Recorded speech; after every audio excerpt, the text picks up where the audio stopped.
And the second thing they asked me to talk to you a little bit about is the process of pay-per-click advertising. And in this example, we're going to be using a service called Google AdWords.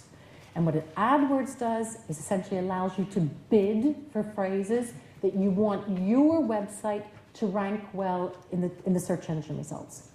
So whenever anybody sees any of these ads, if I were to click on Belmont Plumbing Services, he will then be charged a fee for every time anybody visits his website.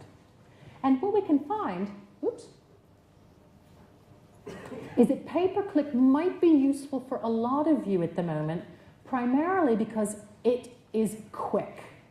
Search engine optimization might take a long time to work, or a longer time to work, whereas with pay-per-click, if we were to set up a campaign this afternoon, you will be ranking well in Google this afternoon. So the results are virtually immediate, and you can buy your way to the top of the search engine results. I think some of the worries that people have with pay-per-click advertising is that you might spend too much money, or you might spend more than you want to spend.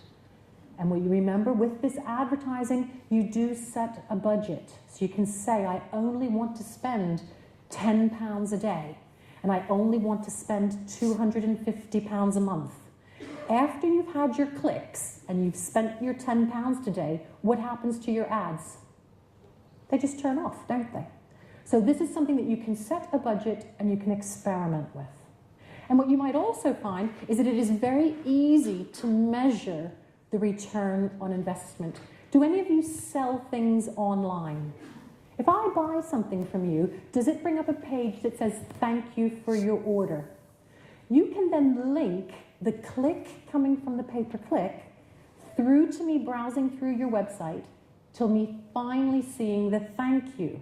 And you can say that this click made that conversion. We were talking about conversion earlier today. So this will allow you to measure this. And really, can I also suggest, is that for those of you who are playing the search engine optimization game, pay-per-click might be a very good way for you to learn which phrases are the phrases that then lead to somebody making an inquiry, or the phrases that lead to somebody purchasing. So what you might then do is to use these learnings from the pay-per-click to decide what you're going to optimize for. Now, what we can do is to start the process is Google makes available a free tool called the External Keyword Research Tool. And what this does is allow me to put in my key phrase. So in this case, I've put in the word jewelry.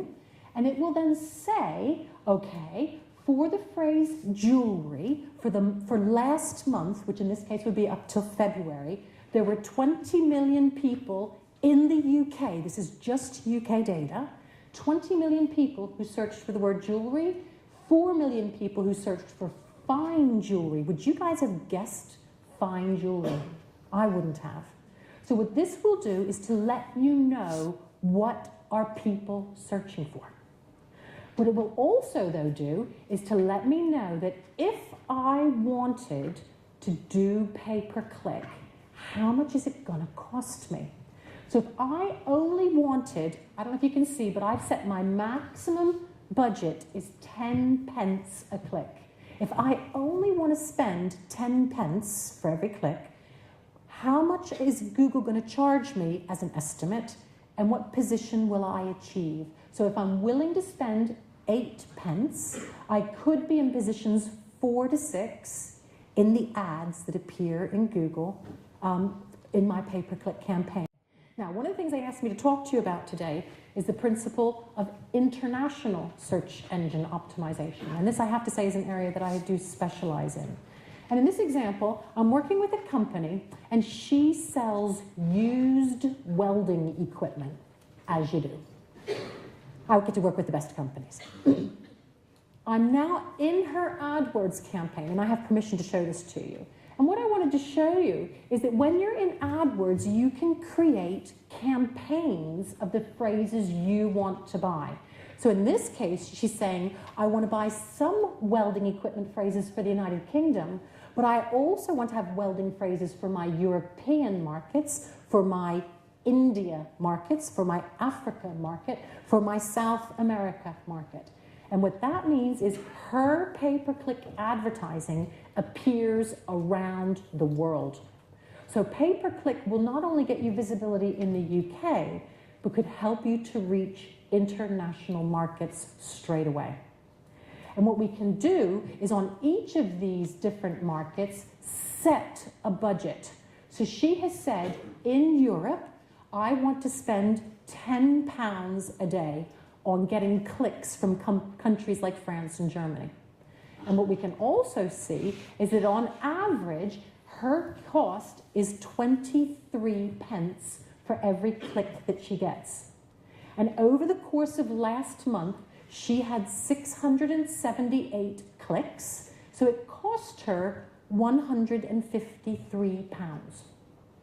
But because she's using conversion tracking, I can see that she sold 42 different welders for the manufacturing sector. These are expensive pieces of equipment.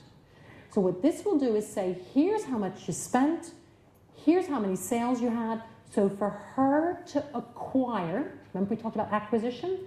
For her to acquire a new sale has cost her the grand total of £3.65 per sale. Can you guys afford this? Please say yes. So what you need to think about is how much can you afford to spend to acquire a new client? And then what we need to do is to create a perfectly formulated pay-per-click strategy that we're getting the kind of visitors that we want. Hers is very specific. I mean, used welding equipment is fairly niche, I have to say. But she is indeed making the sales. To show you how this monster works, I know that most of you here, do you guys use google.co.uk, most of you, yeah?